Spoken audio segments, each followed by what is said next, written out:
QR code वाला pan card ला रही सरकार, 78 करोड़ पैन कार्ड बदल जाएंगे। केंद्र सरकार ने 25 नवंबर यानी सोमवार को पैन 2.0 शुरू करने की घोषणा की। इलेक्ट्रॉनिक और IT मंत्री अश्विनी वैष्णव ने कहा, नया पैन 2.0 QR कोड सुविधा के साथ आएगा। जब भारत में 78 करोड़ से ज्यादा आबादी के पास पैन कार्ड है तो फिर नया पैन 2.0 लाने की क्या आवश्यकता है? क्या सिर्फ QR कोड की वजह से केंद्र सरकार 1432 करोड़ रुपए खर्च करने वाली है? सबसे पहले जानते हैं कि पैन कार्ड आखिर क्या होता है। परमानेंट अकाउंट नंबर यानी पैन कार्ड 10 अंकों का एक ऐसा नंबर होता है जिसे इनकम टैक्स डिपार्टमेंट जारी करता है। सभी भारतीयों के लिए पैन कार्ड बेहद जरूरी डॉक्यूमेंट है।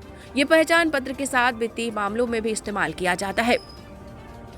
1972 में हुई थी पैन कार्ड की शुरुआत। परमानेंट अकाउंट नंबर यानी पैन कार्ड 10 अंकों का एक ऐसा नंबर होता है जिसे इनकम टैक्स डिपार्टमेंट की ओर से जारी किया जाता है।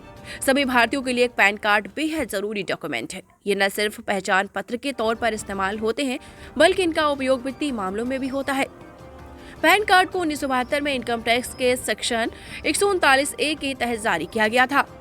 इसका उद्देश्य इनकम टैक्स चोरी को रोकना और टैक्स पेयर्स के डेटा को इकट्ठा करना था।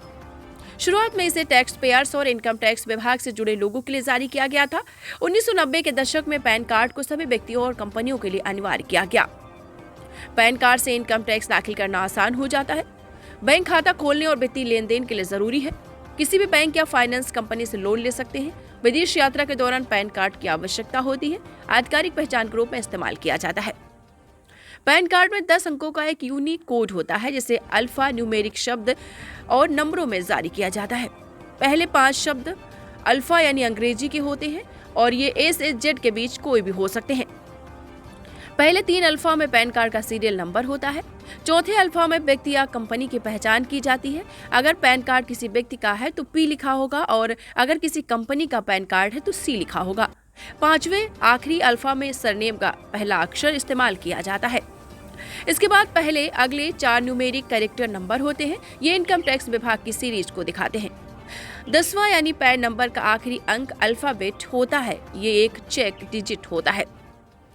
पैन 2.0 क्या है और इसे क्यों लॉन्च किया गया? तो आपका जवाब ये है कि भारतीय आयकर विभाग ने पैन कार्ड का 2.0 वर्जन लॉन्च किया है। ये पैन 1.0 का अपडेटेड वर्जन है। अभी तक 1972 में शुरू किए गए पैन कार्ड का इस्तेमाल हो रहा था, लेकिन अब पैन 2.0 का इस्तेमाल अनिवार्य कर दिया जाएगा।